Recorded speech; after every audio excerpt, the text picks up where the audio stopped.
नमस्कार दोस्तों, स्वागत है आपका एक बार फिर से एसपी गुप्ता टेक में। आज की वीडियो में हम बात करेंगे फ्रॉड से रिलेटेड, यानी कि हमारे साथ जो आज के समय में हो रहा है वो आम तौर पे हर इंसान के साथ हो रहा है, जो कि है फ्रॉड। फ्रॉड को हम कैसे रोकेंगे और किस तरीके से हम उसको बचा जा सकता है। तो सबसे पहली चीज़ तो फ्रॉड को रोकना हमारे बस में तो नहीं है, लेकिन हम उससे बच ज़रूर सकते हैं।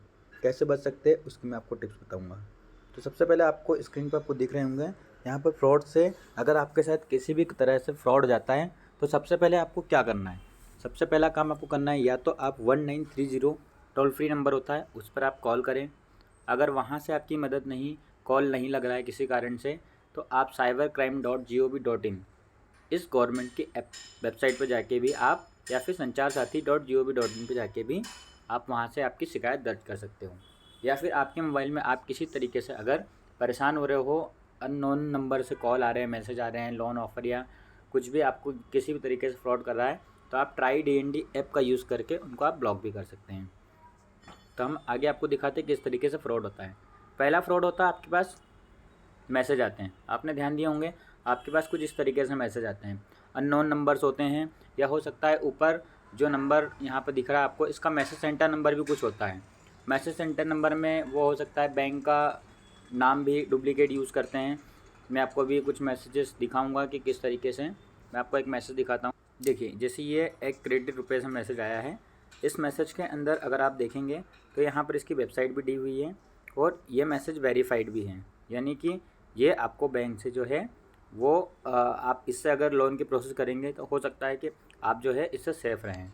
पूरी तरीके सेफ़ इसमें भी आपको विश्वास से नहीं बोल सकते हैं, क्योंकि इस टाइप से भी बहुत सारे वेरीफाइड टिक्स आते हैं जो कि बहुत सारी कंपनियां रहती है, एजेंसीज रहती है, वो करवाती है। तो बेहतर हो कि आप बैंक की वेबसाइट से ही करें। बैंक की वेबसाइट कैसे चेक करते हैं वो भी मैं आपको बताऊँगा। तो यहाँ पर ये जो फ्रॉड आया हुआ है इस लिंक के अंदर, यानी कि आप जो मैसेज देख रहे हैं आपके टेक्स्ट मैसेज में लिंक आप देख रहे होंगे SR3.in। इस टाइप से कभी भी बैंक आपसे KYC या फिर आपको जो है लोन के लिए किसी भी तरीके से ऑफ़र नहीं करती। अगर आपके पास बैंक कोई ऑफ़र करेगी तो वो बैंक का ऊपर यहाँ पर मैसेज सेंटर नंबर प्रॉपर लिखा रहेगा, साथ में उसकी जो वेबसाइट रहेगी वो प्रॉपर रहेगी। जैसे बैंक ऑफ इंडिया की वेबसाइट अगर रहेगी तो bankofindia.co.in अधिकतर आप बैंकों की वेबसाइट पे देखेंगे .co.in लगा मिलेगा। या फिर आप गवर्नमेंट की कोई सी भी एप्लीकेशन होगी तो वहाँ पर आपको .gov.in मिलेगा। ये जो इस टाइप की ये छोटी सी इतनी वेबसाइट है, इसका कोई मीनिंग नहीं होता, यानी कि ये सीधे सीधे फ्रॉड दिख रहा है हमको। और इसके साथ में आपकी लोन आईडी भी यहाँ पर दिख रही है।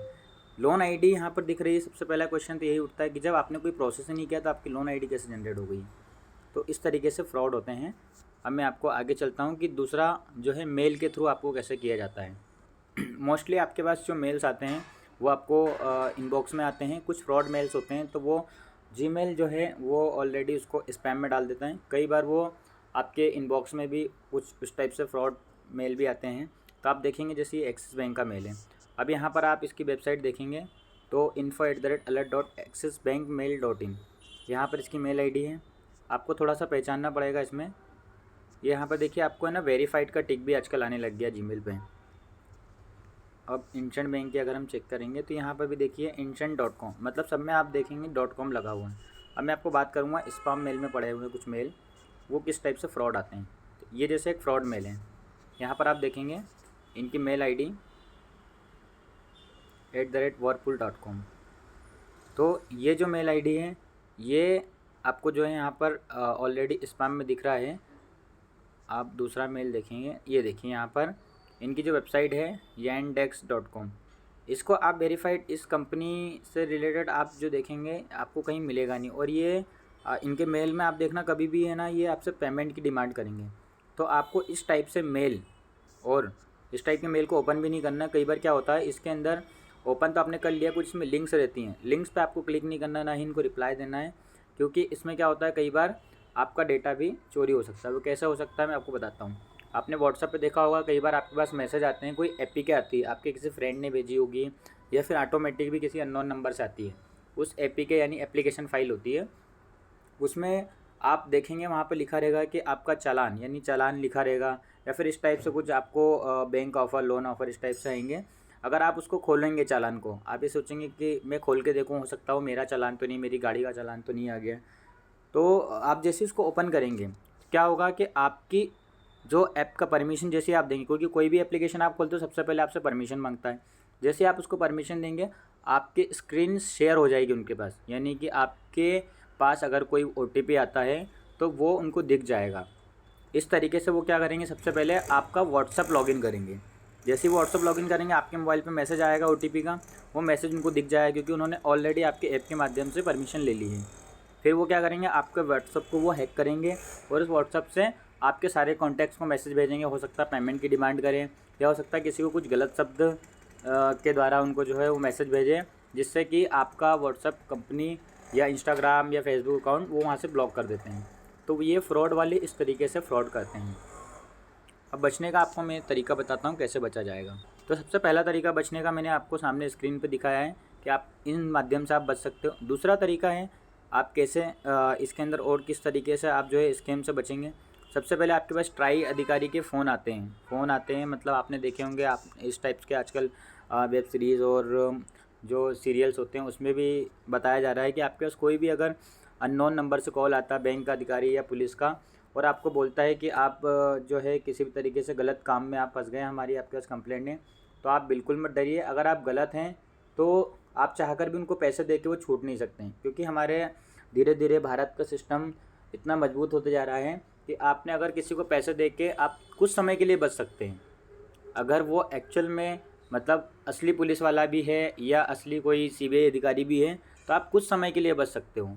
जैसे ही जब कोई दूसरा अधिकारी वहाँ पर चेंज होगा तो फाइल आपकी जब वापस से खुलेगी तब आप फंस जाएंगे। तो इस तरीके से अगर कोई आपके पास कॉल आता है तो पहली चीज़, कॉल पे तो आपको कोई रिप्लाई नहीं देना है, ना ही कोई बैंक का अधिकारी आपसे KYC के लिए फ़ोन पे आपको डिटेल शेयर करने को बोलेगा, और ना ही कोई जो है पुलिस अधिकारी है। जो भी आपको होता है थाने में बाकायदा बुलाया जाता है।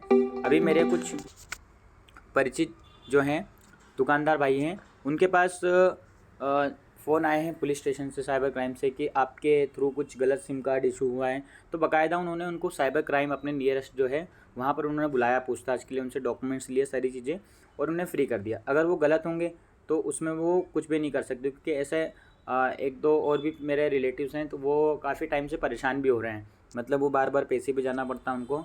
तो अगर आप है ना सही हो तो आपको पैसा देने की भी ज़रूरत नहीं पड़ेगी, और गलत हो तो आपको बार बार देना पड़ेगी, उसके बाद भी आप निकल नहीं पाओगे। कस्टम में आपका कोई पार्सल यानी कि आपको कोई प्रॉब्लम यानी गिफ्ट आपको ऑफ़र करता है कि आपको जो है ये गिफ्ट आ रहा है, आप इतना पैसा आप चार्ज पे करिए हमें, हम आपका गिफ्ट जो है यहाँ से हम इसको पास करा देंगे। वो कीमती वस्तु हो सकती है आपकी, तो वो आपको नहीं देना है। अगर इस टाइप से कुछ भी होता है तो आपको नंबर दिया है, वहाँ पर आप डिजिटल अरेस्ट यानी पुलिस बन के जो अधिकारी, जैसे ऊपर आपको ट्राई अधिकारी बन के बताया था, सेम वही चीज़ें। आपके परिवार के किसी व्यक्ति को अरेस्ट कर लिया है, वहाँ पर भी आपको किसी को पैसे देना, आपको ऑनलाइन नहीं देना है। आप बिल्कुल अगर आपको अरेस्ट करा है तो आप जाइए उस पुलिस स्टेशन में और वहाँ पे जाके पता करिए। कोई भी कंपनी आपको अगर बोल रही है कि आप थोड़ा सा इन्वेस्टमेंट करके आप थोड़े समय में आप लखपति बन जाएंगे, करोड़पति बन जाएंगे, तो आप बिल्कुल विश्वास नहीं करिए, वो पूरी तरीके से फेक होता है। क्योंकि थोड़े समय में अगर इंसान अमीर बन सकता था तो हर कोई जो है उसी तरीके को अपनाता। आपने देखा होगा कि कई बार आपके पास जादू दिखाने वाला आता है, वो आपको बोलता है, आपको जादू दिखाता है कि 1 के 2 नोट कर दे तो 2 के 4, आखिरी में वो भी यही शब्द बोलता है कि अगर जादू से अगर 1 के 2 नोट हो सकते हैं, 2 के 4 हो सकते हैं, तो वो घर बैठे ही उससे करोड़पति बन सकता था। वो आपको जो है यहाँ पर जादू दिखाने या तमाशा करने नहीं रोड पे बैठा होता। तो इसी तरीके से आपको ये समझना पड़ेगा कि किसी भी ऑनलाइन नौकरी या कम पैसे में आपको जो है थोड़े समय के इन्वेस्टमेंट से आप ज़्यादा कमा सकते हो, ऐसे किसी भी ऑफ़र में नहीं आना है। ऑनलाइन नौकरी के झांसे में भी मतलब कोई भी जॉब अगर आप देखेंगे ईज़िली तो आपको फ्री ऑफ कॉस्ट सर्विस देती है, क्योंकि ऑलरेडी जितनी भी कंपनियां रहती हैं वो कंपनियां अगर जो जॉब प्रोवाइड कराती हैं, कंसल्टेंसी जिनको बोलते हैं, उनको भी उन कंपनियों से पैसा मिलता है। एक फ़िक्स परसेंटेज या फिर अमाउंट रहता है कि आप हमारे लिए एम्प्लॉय हायर करो तो उसका पैसा मिलता है। आपको उसके लिए अलग से पे करने की ज़रूरत नहीं है कि आप पे करोगे तो आपको फ़िक्स जॉब मिल जाएगी, ऐसा कुछ नहीं है। अगर ऐसा भी होता है तो फिर आप ये चीज़ समझिए कि आज देश में हर कोई फिर बेरोज़गारों की संख्या इतनी ज़्यादा क्यों होती, या फिर लोग बेरोज़गारी से क्यों घूम रहे होते हैं। हर कोई पैसा दे के अच्छी नौकरी पा सकता था। तो ऐसा नहीं है, आपको इनसे बचना चाहिए। लॉटरी सिस्टम आपको मालूम है, उसमें किसी एक को जो है जीतने का चांस रहता है। हर किसी को नहीं मिलता। तो यहाँ पर भी पैसे दे के ये चीज़ भी पॉसिबल नहीं है, ये चीज़ भी समझना पड़ेगी लोगों को। किसी को आपने गलती से आपके अकाउंट में पैसा आ गया है तो उसे वापस भेज दें, ऐसा भी आपको नहीं करना। अगर आपके पास गलती से किसी का पैसा आ भी गया है तो आपको पहली चीज़ तो बैंक को जाके इन्फॉर्म करना है कि भाई ये पैसा हमारे पास कैसे आया। बैंक उस पर जाँच करेगी किसने पैसा भेजा है और उसको रिवर्स कराएगी अगर वो पैसा आपका नहीं है तो।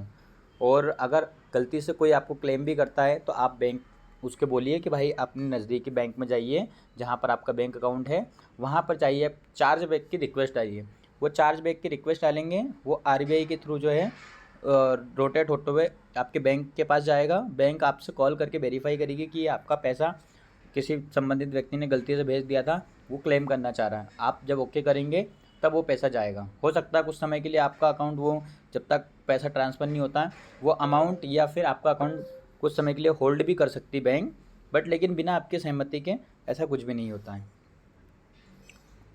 केवाईसी अपडेट के लिए भी आपके पास कोई लिंक आती है तो आप लिंक को थोड़ा ध्यान से वहाँ पर आपको करना पड़ेगा कि लिंक वो वैलिड है या फेक है। अगर आपको ज़रा से भी उसमें लग रहा है कि वो बैंक की मतलब लिंक नहीं है तो फिर आप क्या करेंगे, आप किसी भी नियरेस्ट अपनी ब्रांच में जाइए या फिर अपने होम ब्रांच में जाइए, वहाँ पर जाके बताइए, वहाँ से वो आपके बैंक अधिकारी भी मदद करेंगे।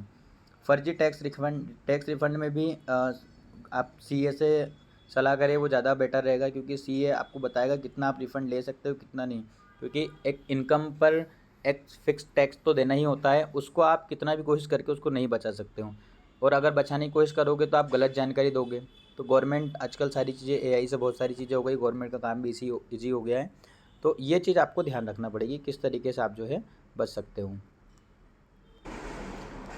सिम कार्ड के बारे में आपको बताता हूँ। सिम कार्ड आप कहीं भी लेने जाते हैं, किसी भी आपके पास दुकानदार के पास या फिर कहीं आसपास जो एजेंट खड़े रहते हैं चौराहों पर, वहाँ पर जब आप सिम लेने जाते हैं तो वहाँ पर आपको एक चीज़ ध्यान रखनी है कि आपको सिम लेते टाइम आपका 2 बार फ़ोटो कैप्चर किया जाता है।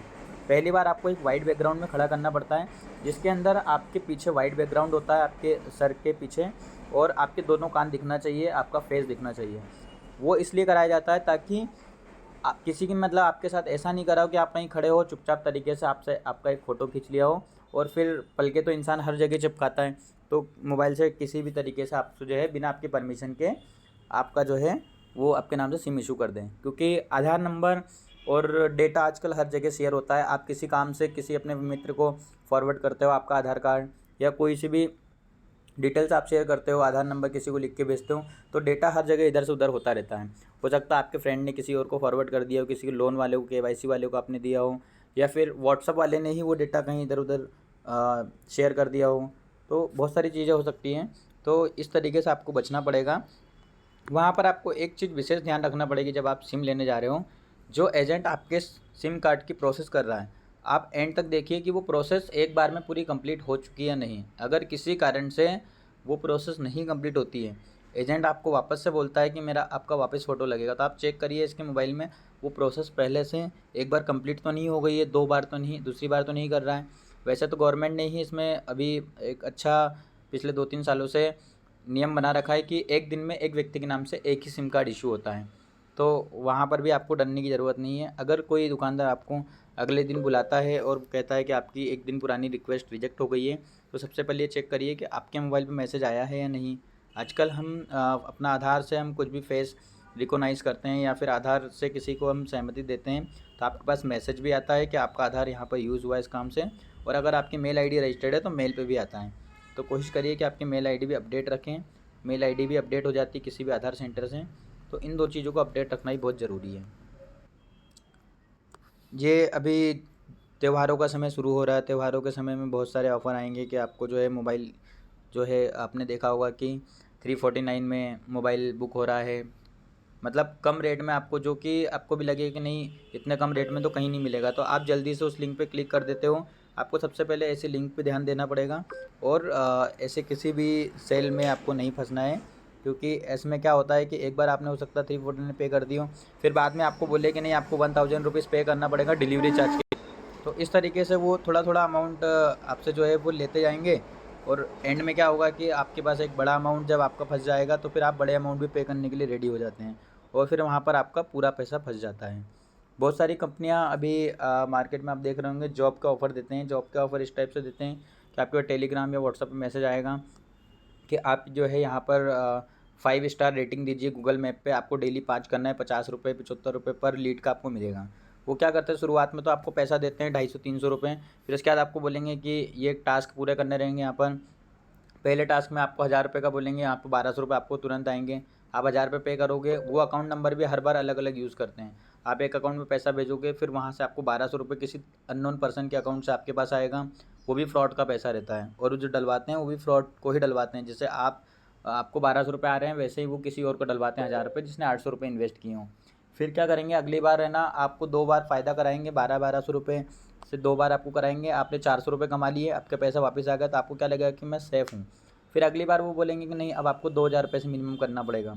हो सकता है 2000 वाले में भी आपको 1-2 बार कमाई करा दे। फिर तीसरी बार आपसे बोलेंगे 3000 पे करो, 3000 आप पे करोगे। फिर अगली बार बोलेंगे कि ये पैसा तो यहाँ पर ब्लॉक हो गया है, आपको 2 टास्क एक साथ पूरे करना पड़ेंगे। दूसरे टास्क में आप फिर, हो सकता है वो बोले 5000 पे करो, इस 3000 को वापस पाने के लिए आप 5000 पे कर दोगे। इस तरीके से आपका 8000 रुपये इन्वेस्ट हो जाएगा। फिर आपका 8000 इन्वेस्ट हो जाएगा, वो आपको बोलेंगे फिर 2000 3000 या फिर बड़े अमाउंट का इसको अनलॉक करते हैं, ऐसे करवाते जाएंगे आपसे। और आपसे वो 10 से 15,000 रुपये, या फिर हो सकता है वो 50,000 से 1 लाख रुपये तक भी राशि हो सकती है। फिर आप अपने मित्रों से और लोगों से, सब जगहों से पैसा आप उधार लेके करोगे, और अंत में आपको पैसा नहीं मिलेगा। फिर आप पुलिस के पास जाओगे, तो पुलिस भी इस केस में जल्दी से मदद नहीं करती, क्योंकि आपने अपने पास से पैसा जो है, आपने अपनी गलती से, आपने जल्दी पैसा कमाने के लालच में आपने ये प्रक्रिया करी है। और पुलिस भी इसलिए नहीं कर पाती क्योंकि बहुत सारे लोगों के अकाउंट जुड़े होते हैं, वो पैसा मल्टीपल्स अकाउंट्स में घूमता रहता है। यानी ऐसा नहीं कि आपने जिसको भेजा है तो वो उसी का अकाउंट है, वो भी आपके जैसे बहुत सारे लोग रहते हैं, और वो पैसा भी उनके पास से भी बहुत सारी जगहों पे रोटेट होता है। तो वो एक पैसा जो है कम से कम हो सकता है वो 80-100 बार ट्रांजेक्शन वही घुमा हो, तो ऐसे में सबको ब्लॉक करना थोड़ा पुलिस के लिए भी मुश्किल होता है। तो इस तरीके की चीज़ों का आपको ध्यान रखना है। समय समय पर सेबी और आरबीआई जो है आपको बताती रहती है न्यूज़ पे और टीवी पे, एडवर्टाइजमेंट पेपर, सब जगह। तो इन चीज़ों का ध्यान रखिए, कभी भी आपके साथ फ्रॉड नहीं होगा। Thank you for watching SP Gupta take.